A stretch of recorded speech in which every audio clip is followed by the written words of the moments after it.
Hello everyone, how are you all? Welcome to Sam IELTS YouTube channel.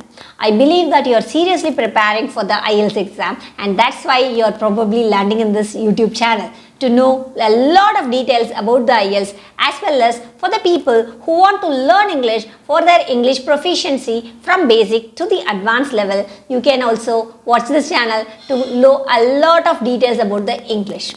Well, without further delay, let's deep dive into today's topic. So what is today's topic? Today's topic is all about the advanced vocabulary that you can actually use in the IELTS speaking part 1, part 2 or part 3. Well, for the IELTS speaking exam. So, do you want to know the advanced words? Yes? No? Well, you want to know the words. You need to understand that when you use too many complicated words in the exam, will you get the marks? No, there might be chances to mitigate your marks. Mitigate, lessen. Mitigate means lessen. Yes. So, how to use these words? Well, you need to understand, first of all, you should have a balanced speaking pattern, which means your exam answer should comprise of uncomplicated words as well as the complicated words. So, you should be a mix and match. How to do this in a proper manner? Let me explain one by one. So, before getting started, you should know the IELTS speaking pattern. The speaking pattern consists of 3 parts: speaking part 1, part 2 and part 3. In the part 1, the general questions will be asked, which means, do you like cooking? Do you like to swim? Do you like to go out? Something of that sort. Well, in the speaking part 2, you will be given a cue card round and you will be given a 1 minute of preparation time. After 1 minute, you are going to answer to the examiner with a continuation of 2 minutes without any stop. Remember, the examiner will not stop you in between your answers. So, this is all about the speaking part 2. Then what about the speaking part 3? The speaking part 3 is all about the opinionated questions. Well, the examiner is going to ask you a lot of opinions. What do you think about the people who are having pets? What do you think about the Indian education system? What do you think about the Indian politics? Whatever it may be. The thing is that the examiner is going to ask your opinions. This all happens in the speaking part 3. So, where do you have to use these advanced vocabulary? Whether in speaking part 1, part 2 or part 3. Remember, there is no right or wrong answers in the IELTS exam. These advanced vocabulary you can use in either of these speaking parts, and you need to understand only 2 complicated words should not be used. Instead, you can use the mix and match technique. So, what is this mix and match technique? Let me explain. You can use the adjectives. Adjectives is a very good word to extend your answer. She is a good girl. She is a beautiful girl. The adjective actually describes about the thing or the person that you want to explain. So, try to use the adjective. This is one of the beautiful way that you can actually extend your answer. Then, you can use the discourse markers, which is a kind of signpost words. So, what is the signpost words?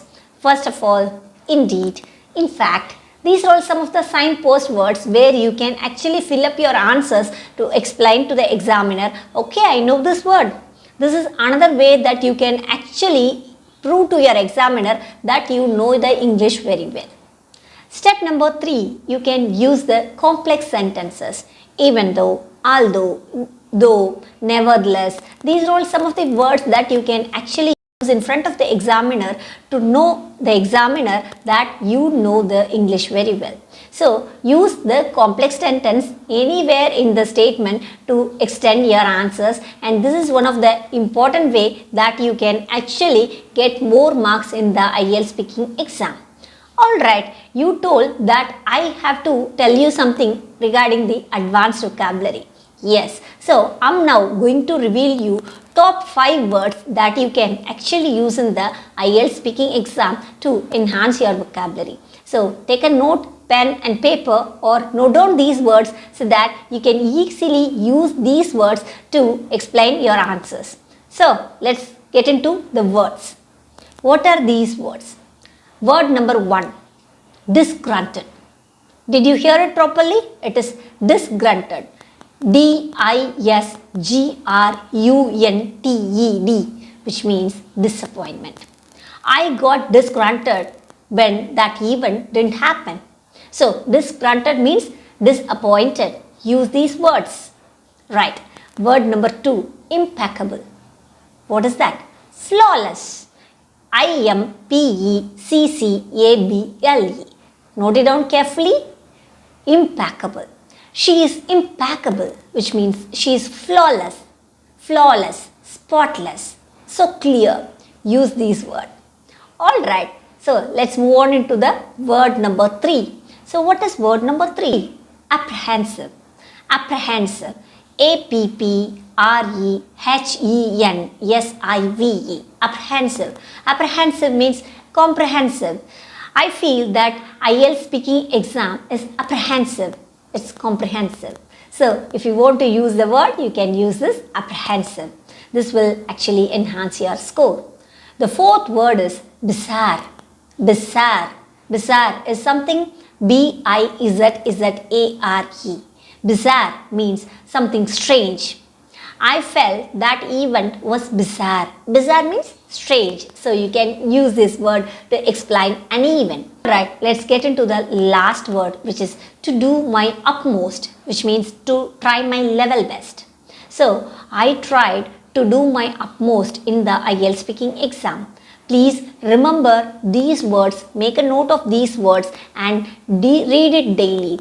Remember, the vocabulary will not come in a single day, and unless or until if you don't really practice with the other person, you will forget for sure. So I would strongly recommend you to take these 5 words, practice in your daily routine with your friend or with your relative, or you can do the mirror practice if you are alone. Also, if you are really preparing for the IELTS exam, I would strongly suggest you to hire a IELTS tutor so that you can actually create a flawless experience in your IELTS exam, so that you can get band 8+ in the first attempt itself. So all the very best for your IELTS exam. If you are really serious in clearing your IELTS exam, please visit www.samielts.in or our team WhatsApp number 90431408444 to book a free demo. Alright, now I'm going to discuss about the adjectives. I told you there are certain words that you can actually use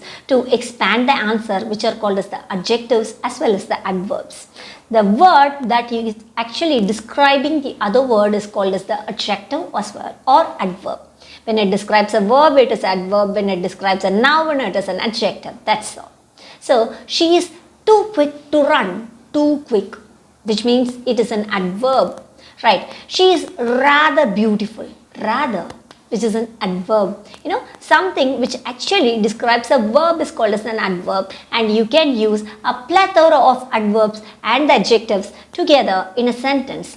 When you want to explain something, you can say that the scene. When you want to explain a scene, you can actually use the adjectives. Well, that was a serene place. Serene, quiet, calm. You can use this word. And that was a beautiful view. Instead of beautiful, you can use that was a splendid view that I had. Splendid, which is again an adjective. If you use these kind of adverbs as well as adjectives in your IELTS speaking exam, then of course your answers will not only be enhanced, but also your score will be multifolded. So I would strongly recommend you to use the adjectives as well as the adverbs in your exam to enhance your answer as well as to enhance your boosting IELTS score. So what are you waiting for? If you are really looking for the IELTS, please visit www.samielts.in or our team WhatsApp number 90431408444 to book a free demo with one of our IELTS expert tutors. Without further delay, well, with this note, I'm just signing off for today. If you really like this video, please like, share and subscribe to your friends who are really interested in learning about the IELTS or about the English. Also, if you really like this video, please follow us in the Instagram channel where you will get a daily dosage regarding the IELTS. Thank you so much.